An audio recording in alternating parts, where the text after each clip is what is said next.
교회가 끝나고 나서 몇 목사님들이 저에게 전화를 해 주셨습니다. 목사님 주신 책을 보니까 목사님이 어떤 분인지를 알겠습니다. 그런 전화들이 있었습니다.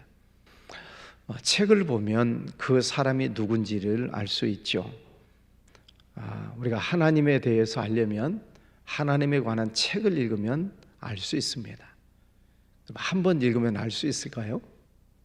네, 많이 읽어봐야죠. 성경책을 한 번도 안 읽고 하나님이 계시니 안 계시니 그렇게 말하는 것은 어리석은 일이죠. 하나님에 관한 책이 성경책보다 더 자세하게 나온 책이 있나요? 없습니다. 성경책이 가장 정확하게, 가장 자세하게 하나님에 대해서 기록을 해놓은 책이죠.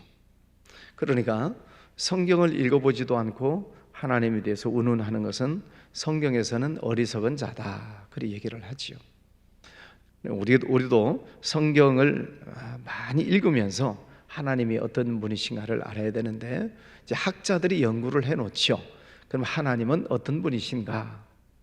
하나님은 눈에 보이지 않지만 성경에 보니 하나님께서 분명히 역사하고 계시는구나. 크게 보면 그래서 하나님은 사랑의 하나님이시다. 또 하나는 하나님은 공의의 하나님이시다. 이렇게 두 가지로 하나님의 속성을 이야기합니다. 성경을 보니까 하나님께서는 사랑의 하나님, 아담과 하와가 선악과를 따먹는 죄를 지었어도 하나님은 용서해 주시는 하나님, 또 다윗도 죄를 지었지만 용서해 주시는 하나님, 또 베드로도 실수했지만 용서하시는 하나님. 그래서 어떤 죄인도 하나님은 용서하시는 하나님이시다. 마치 탕자가 돌아왔을 때 용서해 주시는 아버지처럼. 그러나 동시에 하나님은 공의의 하나님이시다.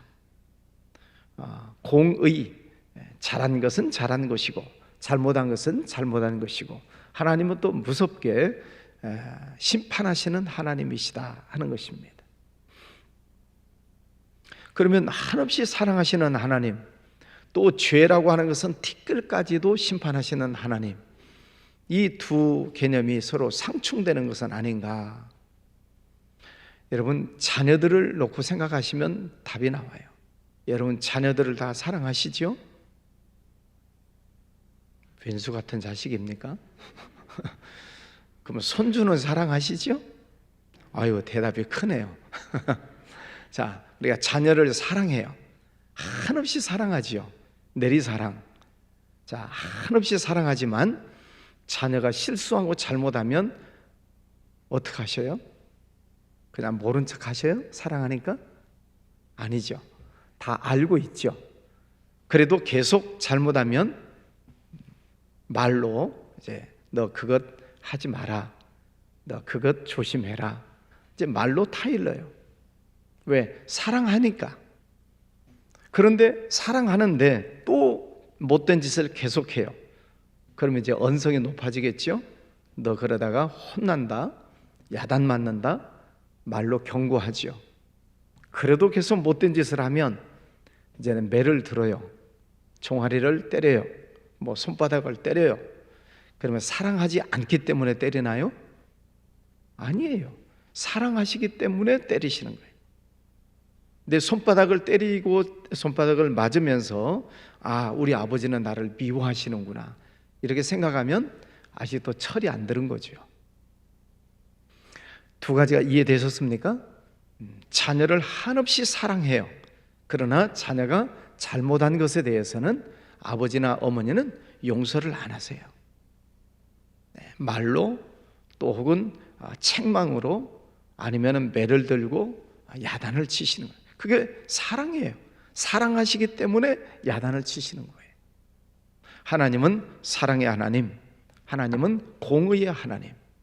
한없이 우리를 사랑하시지만 우리가 잘못한 것이 있으면 말씀으로 경고하시고, 때로는 환경을 통해서 때로는 우리를 책망하시고, 그래도 깨닫지 못하면 우리 몸으로, 환경으로 깨닫도록 하나님께서 심판하시는 경우들이 있어요. 그 속에 하나님의 사랑이 있음을 알아야 된다는 것입니다. 자, 오늘 말씀해 보면 이 언약이라고 하는 단어가 여러 번 나옵니다. 제가 세보니까 한 7번 나오는 것 같아요. 언약, 약속이죠. 하나님과 약속했다. 자, 여러분도 사람들과 약속을 합니다. 몇 시에 만납시다. 내가 이것 할 테니까 당신은 이거 하십시오. 약속이에요. 그 사람을 만나서 꼭 약속 지키세요. 네, 그럽니다. 그 사람이 약속을 안 지키면 왜 약속을 안 지킵니까? 하고 경고할 수 있어요. 근데 그 사람이 2번, 3번 연거푸 약속을 안 지키면 왜 약속을 안 지킵니까? 앞으로 당신하고는 거래를 안 하겠습니다. 철교하는 거죠. 그러나 약속을 잘 지키는 사람이 있다면 당신은 팥으로 메주를 쓴다고 해도 내가 믿겠습니다. 예, 약속을 잘 지키는 사람은 신뢰를 하는 것이죠. 지금 하나님께서 이스라엘 백성들에게 언약, 너희는 나하고 언약을 맺은 백성이다. 약속을 한 백성이다. 그래서 하나님은 계속 그 약속을 지켜가시는 거예요. 출애굽기 19장에서 언약 백성이라고 말씀드렸죠. 너희가 내 언약을 말씀을 잘 지키겠느냐? 예, 그렇게 하겠습니다. 그때 약속을 했어요. 그래서 하나님께서 이제부터는 너희가 내 소유가 될 것이며 내 백성이 되고 너희가 제사장 나라가 될 것이다. 하나님 약속해 주셨어요. 그 이야기는 광야 생활을 해 나가는데 내가 책임진다. 그런 약속의 말씀이죠. 언약. 그런데 이스라엘 백성들이 그 언약을 안 지키는 겁니다. 하나님은 그 약속을 지켜 나가시는데 이 백성들이 언약을 안 지켜요. 그래서 오늘 말씀해 보면 1절에도 호렙에서 이스라엘 자손과 세우신 언약 외에 여호와께서 모세에게 명령하여 모압 땅에서 그들과 세우신 언약의 말씀은 이러하니라. 언약.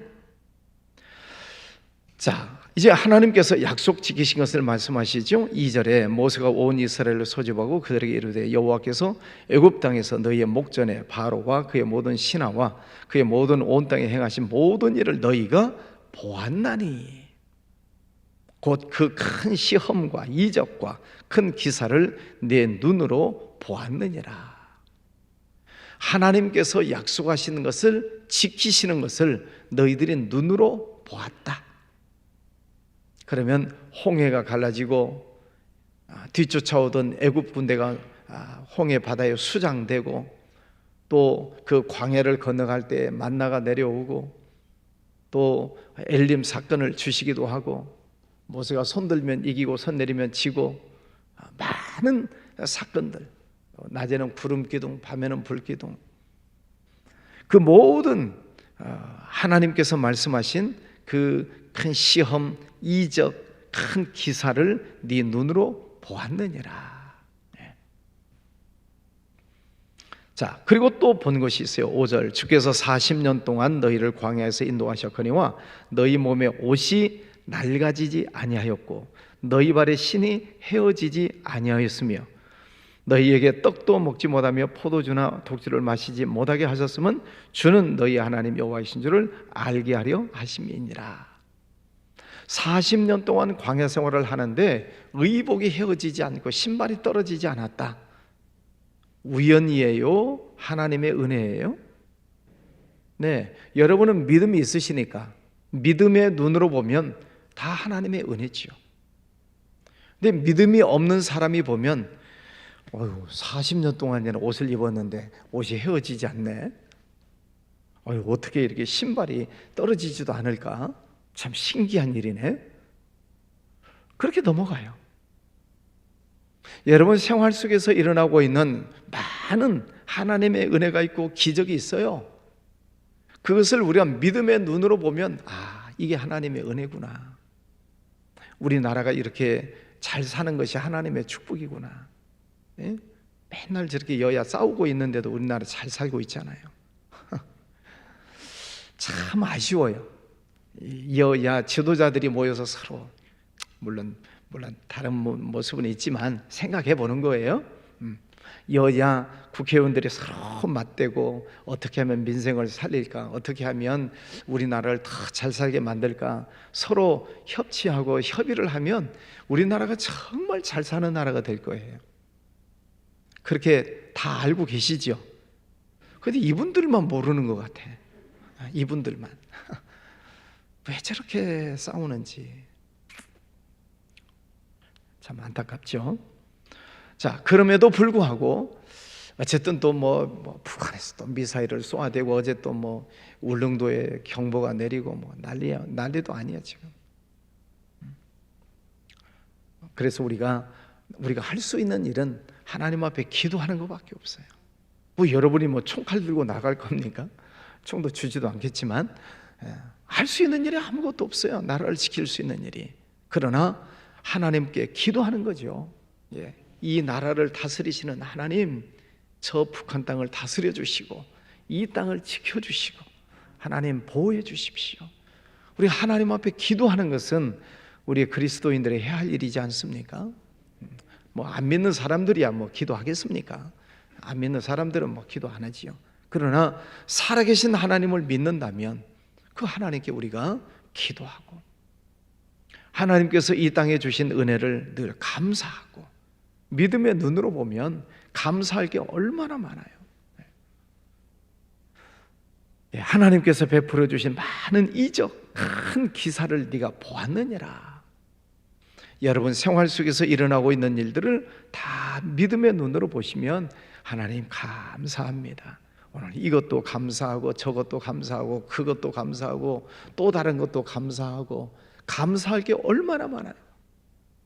그래서 사도 바울이 언제 감사하라고요? 범사에. 언제? 범사에. 어떤 집사님이 그러시더라고요. 그러니까 목사님 성경에 그렇게 돼 있잖아요. 매사에 감사해라고 그랬잖아요. 그래서 매사에 감사를 했던가? 저도 갑자기 헷갈렸어요. 매사나 범사나 여러분 매사에 감사하시기를 바랍니다. 믿음의 눈으로 보면 다 하나님의 은혜죠. 오늘 말씀에 보면 하나님께서 주신 것을 너희가 다 보았다. 하나님께서 이 많은 은혜를 주신 것은 그 하나님이 여호와이신 줄을 너희가 알게 하려 하심이라. 하나님이 우리 하나님이시구나. 이렇게 하신 분이 하나님이시구나. 이렇게 지키시고 은혜 주시고 축복해 주신 분이 하나님이시구나. 그것을 알게 하시려고 그 많은 은혜를 주셨다는 거예요. 그래서 이것을 깨닫고 늘 감사하고 찬양하고 예배하고 경배하고 또 하나님의 말씀에 순종하고 그게 우리의 마땅한 하나님과의 약속을 지키는 것이잖아요. 하나님은 약속을 지키시고 계셔요. 근데 우리가 하나님 말씀에 불순종하고 또 배신하고 그러니까 하나님의 심판이 임하는 것입니다.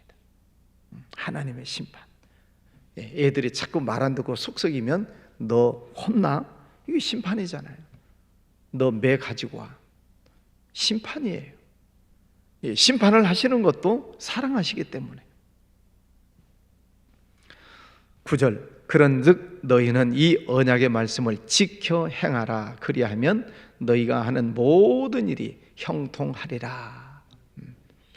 성경에 보면 하나님의 약속이 있고 그 하나님의 약속의 말씀을 순종하면 뭐 받고? 축복을 받고 불순종하면 저주를 받고 두 가지예요. 창세기부터 요한계시록까지. 그 결국은 요한계시록에 가면 말씀에 순종하는 의인은 천국 가고 말씀에 불순종하고 죄 지으면 심판받고 지옥 가고 그것으로 결론 나는 것 아니겠습니까? 이 살아있는 날 동안 태어나서 하나님 나라에 갈 때까지 이 기간 동안 하나님의 말씀을 열심히 듣고 이렇게 살아야 되겠구나 다짐하고 그 언약의 말씀을 지켜 행하면 너희가 하는 모든 일이 형통하리라. 네 손으로 하는 모든 일에 하나님이 복을 주시겠다. 어제 말씀해 봤잖아요. 들어가도 복을 받고 나와도 복을 받고 너희 떡반죽 그릇이 복을 받고 우양의 새끼가 복을 받고 복이 어떻게 한다 그랬죠? 복이 나를 낳고 챈다. 내가 복을 따라가서 복을 받는 게 아니라 복이 나를 낳고 챈다는 거죠. 저는 이 말씀이 얼마나 참 좋은지 모르겠어요. 하나님이 나를 복을 주시려고 하나님이 나를 낳고 채신다는 거예요. 여러분 얼마나 좋아요. 하나님 말씀에 늘 순종하시기를 바랍니다. 네. 자, 언약, 하나님께서 계속 이 언약의 말씀을 주시고 계세요. 자, 그런데 19절, 이 저주의 말을 듣고도 심중에 스스로 복을 빌어 이르기를 내가 내 마음이 완악하여 젖은 것과 마른 것이 멸망할지라도 내게는 평안이 있으리라 할까 함이라. 이 저주의 말을 듣고도, 하나님이 무섭게 심판하실 것이라는 말을 듣고도 우상 숭배하고 나는 마음이 평안하다, 이렇게 말하는 사람들이 있다는 것이지요. 20절, 여호와는 이런 자를 사하지 않으실 뿐 아니라 그 위에 여호와의 분노와 질투의 불을 부으시며 또 이 책에 기록된 모든 저주를 그에게 더하실 것이라. 여호와께서 그의 이름을 천하에서 지워버리시되. 무서운 말씀이잖아요. 하나님께서 다 축복의 말씀을 주시지만 그 말씀을 어기고 또 우상 숭배하고 그러면서도 나는 평안해, 나는 잘 살고 있어 하는 사람들, 하나님께서 무섭게 심판하시겠다. 무서운 말씀이지요. 자, 25절 26절, 그때 사람들이 대답하기를 그 무리가 자기 조상의 하나님 여호와께서 그들의 조상을 애굽에서 인도하여 내실 때에 세우신 언약을 버리고 가서 자기들이 알지도 못하고 여호와께서 그들에게 주시지도 아니한 다른 신들을 따라가서 그들을 섬기고 절한 까닭이라. 하나님의 언약을 버리고 우상 숭배한 까닭에 그들이 저주를 받게 된다 하는 것입니다. 자, 오늘 말씀을 우리가 보면서 하나님, 영이신 하나님은 보이지 않지만 우리 생활 속에서 나타난 많은 기적, 이적, 축복을 보면 하나님이 역사하심을 너희가 보았다, 이미 보았어요. 그 하나님은 지금도 우리에게 말씀해 주시고 계시고 그 말씀을 따라 순종하면 너희 모든 일이 형통하게 된다. 이게 약속이잖아요. 그래서 오늘 하루도 하나님을 찬양하시고 또 하나님 성령으로 감동 주시는 말씀 잘 붙잡고 순종하시고 오늘도 감사하는 복된 날 되시기를 바랍니다. 기도하겠습니다. 거룩하신 아버지 하나님, 감사합니다. 하나님과 우리가 서로 약속을 했습니다. 그래서 하나님은 약속을 지켜가고 계시는데 우리는 그 약속을 어기고 또 배신하고 말씀에 불순종하는 삶을 사는 경우들이 많습니다. 오늘도 언약이라는 단어를 7번이나 말씀하시면서 약속을 지켜라, 하나님의 말씀대로 따라 살아라, 그리하면 너희 모든 일이 형통하게 될 것이다 말씀해 주셨습니다. 우리의 생활 속에 늘 역사하시는 아버지 하나님, 감사합니다. 범사에 감사하고 항상 기뻐하며 하나님께 영광 올려드리는 하루하루가 되게 하여 주옵소서. 우리의 입술을 주관하여 주셔서 헛된 말이나 더러운 말이나 악한 말, 부정적인 말은 내뱉지 아니하고 오직 하나님께 영광 올려드리는 덕을 세우는 데 합당한 말을 하는 우리들의 삶이 되게 주시기를 원합니다. 너희 말이 내 귀에 들린 대로 내가 행하리라 하셨습니다. 말이 씨가 된다고 했습니다. 아버지 하나님, 오늘도 감사합니다, 감사합니다 하는 말을 하고 하나님께서 함께 하심을 믿습니다. 하나님께서 이루어 주실 것을 믿습니다. 늘 믿습니다 고백하고 사는 우리들을 믿음 생활 되게 하여 주옵소서. 몸이 연약한 이들 치료하여 주시옵시고 성령의 불로 강건하게 하여 주시옵소서. 수능을 앞두고 있는 자녀들이 있습니다. 지혜와 건강 총명 더하여 주셔서 끝까지 잘 준비하고 또 수험 당일날도 건강 주셔서 시험을 잘 치르고 하나님께 영광 올려드리는 자녀들 되게 해주시기를 원합니다. 우리 자녀들 허탄한 데 빠지지 않도록, 악한 것들에 물들지 아니하도록 하나님 지켜주시기를 원합니다. 이태원 사건 때문에 희생당한 가정들이 많습니다. 느닷없는 슬픔을 당한 가정들, 어떻게 위로할 수도 없습니다. 아버지 하나님, 모든 일들이 잘 수습되게 해주시고 다시는 이런 일들이 생기지 않으면 좋겠습니다. 아버지 하나님, 이 나라를 불쌍히 여겨 주시옵시고 은혜를 더하여 주시기를 원합니다. 여야 지도자들, 대통령 하나님 앞에 무릎을 꿇고 하나님 앞에서 한 마음이 되면 참 좋겠습니다. 아버지 하나님, 이 나라의 지도자들 지켜주셔서 하나님의 말씀을 듣게 하시고 하나님 안에서 하나가 될 수 있도록 은혜를 베풀어 주시옵소서. 저는 오늘도 주와 함께 동행하기를 원합니다. 또 매일 저녁 진행되고 있는 다니엘 기도의 시간 축복해 주셔서 또 은혜 받게 하시고 은혜 받게 해 주셔서 날마다 하나님의 은혜 중에 거하게 해 주시기를 원합니다. 귀한 예물 드리는 손길 축복하여 주시옵소서. 예수님 이름으로 기도하였습니다.